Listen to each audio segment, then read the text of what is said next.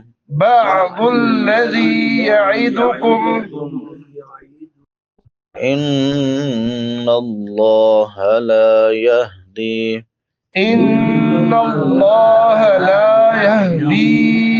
من هو مسرف كذاب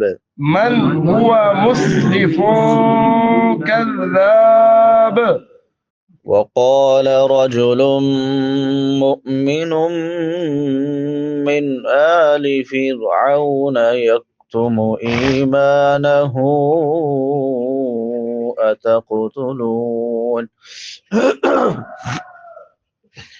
أتقتلون رجلا أن يقول ربي الله وقد جاءكم بالبينات من ربكم وإن يك كاذبا فعليه كذبه وإن يك صادقا يصبكم بعض الذي يعدكم إن الله لا يهدي من هو مسرف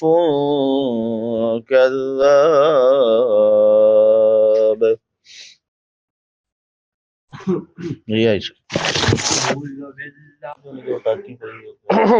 أعوذ بالله من الشيطان الرجيم وقال رجل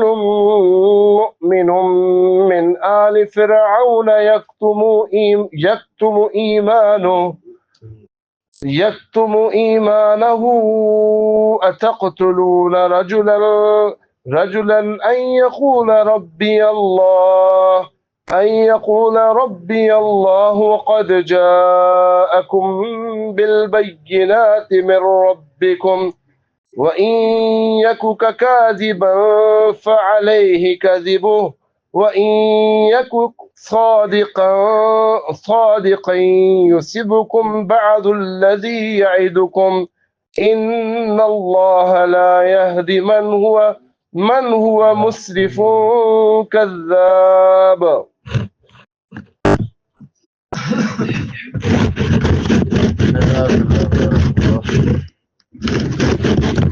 وقال رجل مؤمن من آل فرعون، اور کہا ایک مومن آدمی نے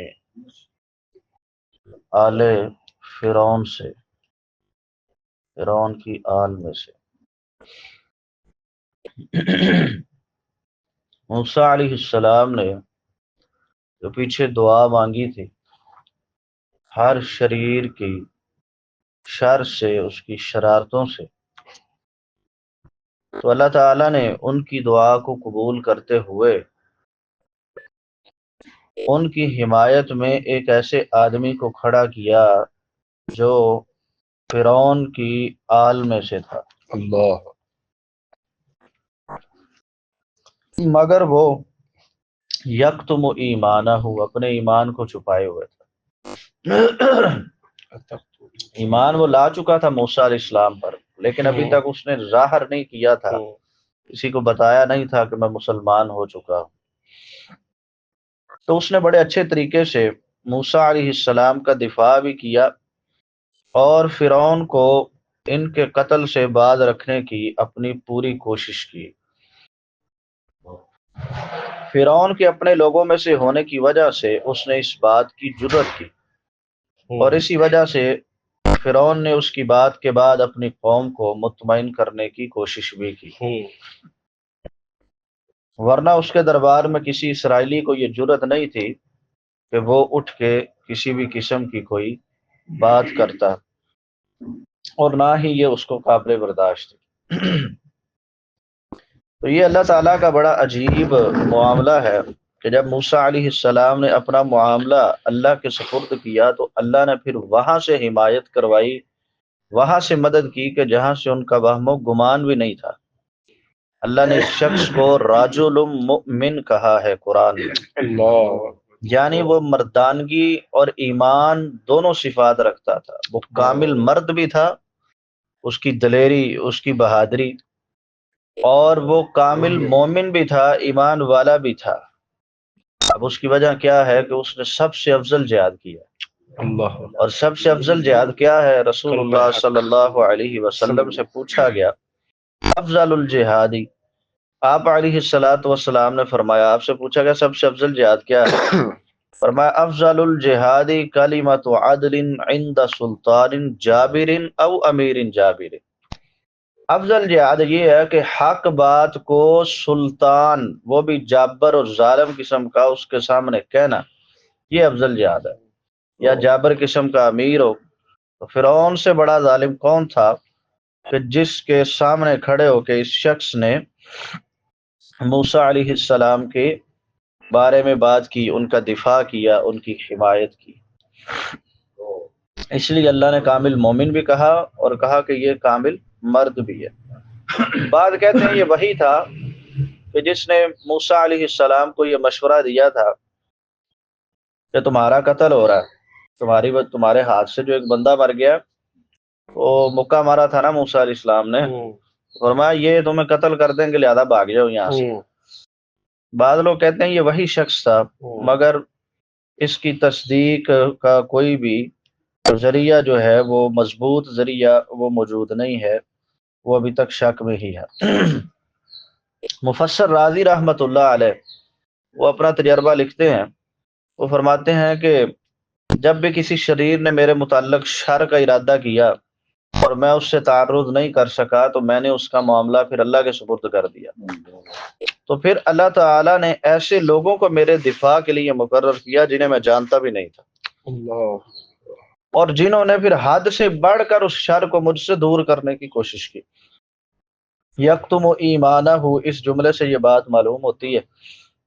کہ فرعون کی سختیوں کے باوجود موسیٰ علیہ السلام کی دعوت ہر جگہ پہنچ چکی تھی، حتیٰ کہ فرعون کے خاندان کے کچھ لوگ بھی اس سے متاثر ہو چکے تھے، اور اگرچہ وہ ایمان کا اظہار نہیں کر سکتے تھے۔ چنانچہ یہ مرد مومن فرعون کی آل میں سے تھا، اس سے پہلے ایمان چھپاتا تھا، مگر جب موسیٰ علیہ السلام کے قتل تک بات پہنچی تو اس کے ایمان نے اس کو خاموش نہیں رہنے دیا۔ اس نے بات کا آغاز کیا ایک غیر جانبدار آدمی کی طرح، موسیٰ علیہ السلام کی طرف جا کے کھڑا نہیں ہوا، نیوٹرل ہو. ہاں نیوٹرل ہو کے اس نے اپنی بات چیت کا آغاز کیا، اور بعد میں اس نے پھر اپنے ایمان کا صاف طور پہ اظہار بھی کر دیا تھا، اور اپنا معاملہ اس نے اللہ تعالیٰ کے سپرد کر دیا تھا، جیسا کہ آگے انشاءاللہ آئے گا. تو جس کے نتیجے میں اللہ تعالیٰ نے اسے فرعون اور اس کے ساتھیوں کے ظلم و ستم سے محفوظ بھی رکھا. اب تک ایمان چھپائے رکھنے کے باوجود اللہ تعالیٰ نے اسے مومن قرار دیا ہے. اس سے یہ بات بھی سمجھ آتی ہے کہ مجبوری کی حالت میں اگر بندہ ایمان چھپا لے تو وہ مومن ہی رہتا ہے، اس کا ایمان وہ مومن ہی رہے گا اگر مجبوری بن جاتی ہے. آگے فرمایا اتقتلون رجلا ان یقول ربی اللہ. اب یہ تین بڑی حقیقتیں یہ مومن آدمی ان کو بیان کرتا ہے. پہلی اتقتلون رجلا ان یقول ربی اللہ،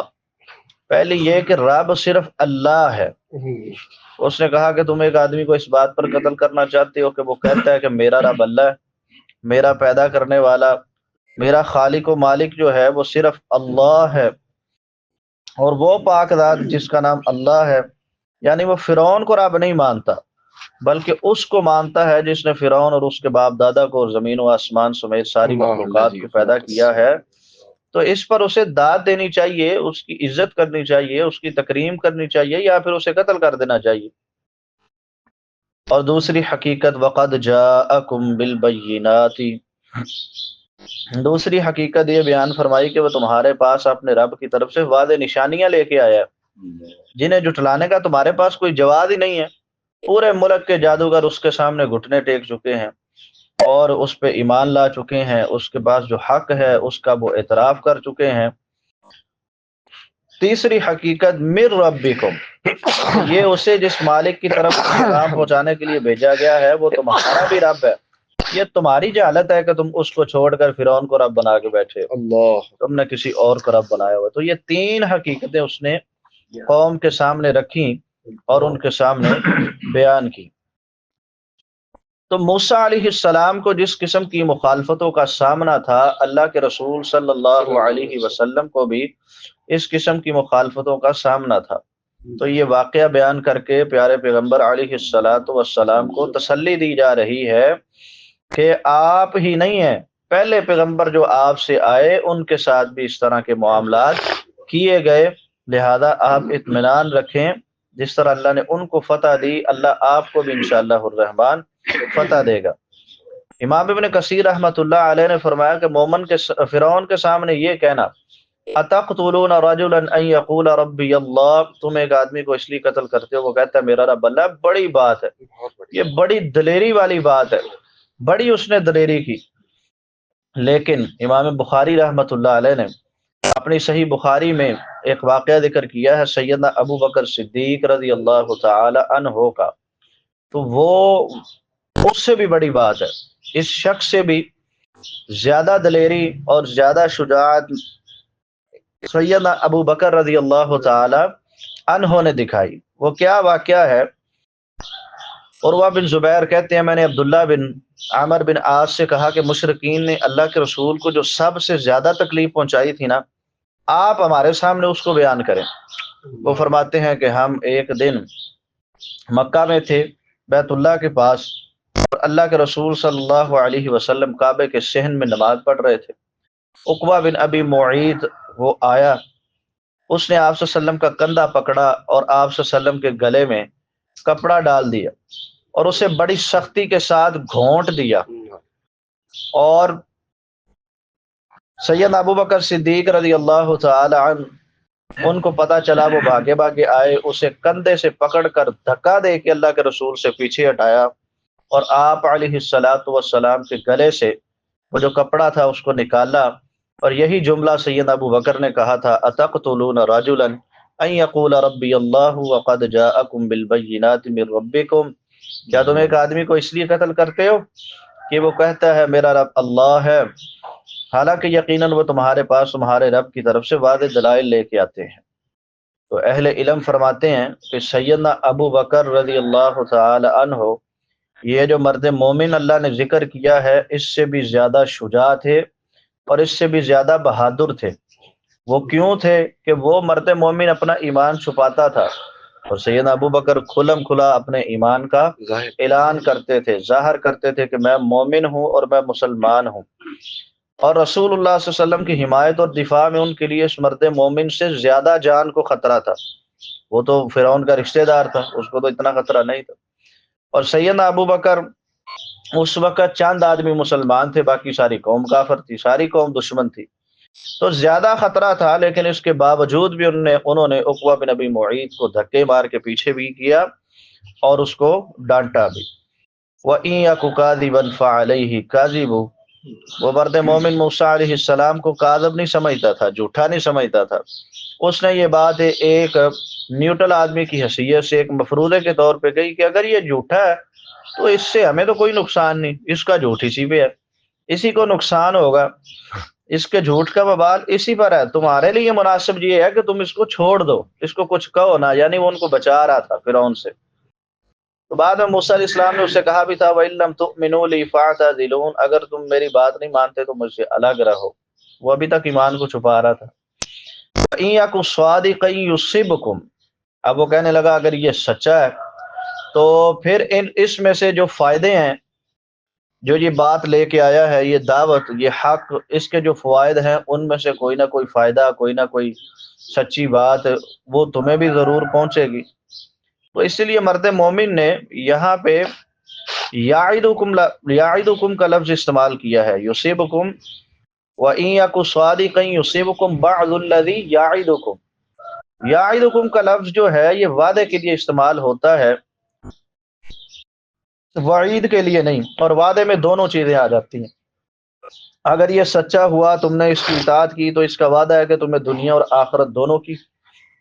بھلائیاں حاصل ہوگی، تو اس کے مطابق تمہیں ان میں سے کچھ نہ کچھ ضرور حاصل ہو جائے گا، اور اگر وہ دنیا میں حاصل نہ بھی ہوئی تو آخرت میں تو یقینی طور پہ حاصل ہوگی۔ اور اگر تم سچا ہونے کے باوجود اس پر ایمان نہ لائے یا تم نے اس سے قتل کر دیا تو اس نے تمہارے کفر کی صورت میں دنیا میں جن جن عذابوں کا وعدہ کیا ہے وہ عذاب تم پہ نازل ہو جائیں گے اور تم ان عذابوں کا شکار ہو جاؤ گے، جیسا کہ اللہ تعالیٰ نے امت محمدیہ کو پہلی امتوں کے مختلف قسم کے عذابوں سے ڈرایا۔ فَكُلًّا أَخَذْنَا بِذَنبِهِ فَمِنْهُم مَّنْ أَرْسَلْنَا عَلَيْهِ حَاصِبًا، اللہ فرماتے ہیں ہم نے ہر ایک کو اس کے گناہ میں پکڑ لیا۔ فَمِنْهُم مَّنْ أَرْسَلْنَا عَلَيْهِ حَاصِبًا، ان میں سے کوئی وہ تھا جس میں ہم نے پتھراؤ والی ہوا بھیجی۔ وَمِنْهُم مَّنْ أَخَذَتْهُ الصَّيْحَةُ، کوئی وہ تھا جس کو چیخ نے پکڑ لیا۔ وَمِنْهُم مَّنْ خَسَفْنَا بِهِ الْأَرْضَ، کوئی وہ تھے جن کو زمین میں دنسا دیا۔ وَمِنْهُم مَّنْ أَغْرَقْنَا، کوئی وہ تھے جن کو ہم نے غرق کر دیا۔ یعنی یہ مختلف عذاب جو ہے امت محمدیہ کو بھی بتلایا گیا ہے کہ تم نے بھی صحیح روش پہ چلنا ہے۔ ان اللہ لا یہدی من هو مسرف کذاب، اس جملے کے دو مطلب ہو سکتے ہیں، اور ہو سکتا ہے کہ اس عظیم شخص نے یہ دونوں مطلب ہی لیے ہوں۔ ایک یہ کہ اللہ تعالیٰ اس شخص کو راہ راست کی، راہ حق کی ہدایت ہی نہیں دیتا جو حد سے بڑھنے والا سخت جھوٹا ہو، جبکہ موسیٰ علیہ السلام میں حد سے بڑھنے والی کوئی بات ایسی تھی نہیں۔ تو لہذا یہ جو ان پہ اتنا اللہ نے کرم کیا ہے، فضل کیا ہے، اور پھر اللہ نے ان کو یہ اتنے وعدے، دلائل اور معجزات دیے ہیں، یہ بھی ثابت کرتے ہیں کہ وہ کذاب نہیں ہے۔ اور پھر دوسری بات یہ ہے کہ یہ دونوں اوصاف بیان کرتے ہوئے در حقیقت وہ فرعون پر طعن کر رہا تھا، جو اپنے رب ہونے کا دعویٰ کر کے اپنے حد سے بے حساب تجاوز بھی کر رہا تھا اور زبردست جھوٹ بھی بول رہا تھا، تو اس کی طرف سے قتل کا ارادہ بھی اس کے کذاب ہونے کا نتیجہ تھا کہ ایسے شخص کو اللہ تعالیٰ صحیح فیصلے کی توفیق نہیں دیتا ہے، تو وہ اس پہ طنز کر رہا تھا اپنے انداز میں کہ تو جھوٹا ہے، اس لیے یہ جو تیرا فیصلہ ہے یہ غلط ہے،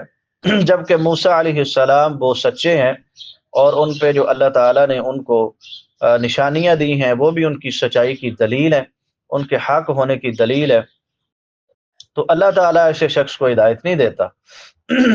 اللہ حق بات کو پڑھنے، سمجھنے، عمل کرنے اور آگے پھیلانے کی توفیق عطا فرمائے۔ وآخر دعوانا ان الحمد للہ رب العالمین۔